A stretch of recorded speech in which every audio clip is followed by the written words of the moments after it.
Now moving on to the LDAP attacks.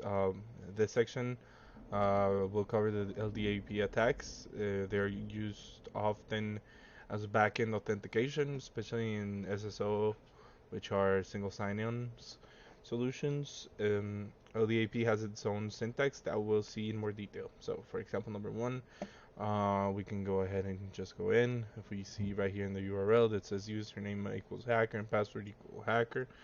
So, um, you see their username and password.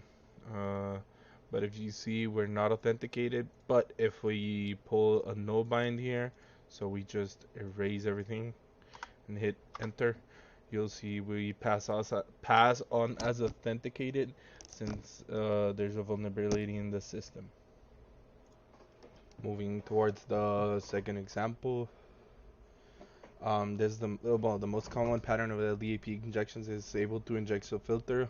We're gonna inject the filter so we can bypass the LDAP authentication check. So we have to learn a little bit about LDAP syntax. So it's kind of like this. Uh, Input would be filled with whatever we want to put.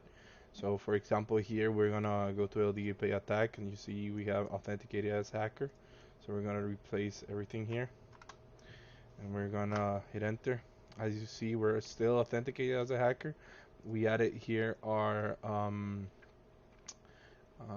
LDAP injection, and for example, we can change here to whatever the password. And since we're injecting the LDAP attack, where we see we're still authenticated as a hacker, that will conclude the LDAP injection, LDAP attack part of the lab.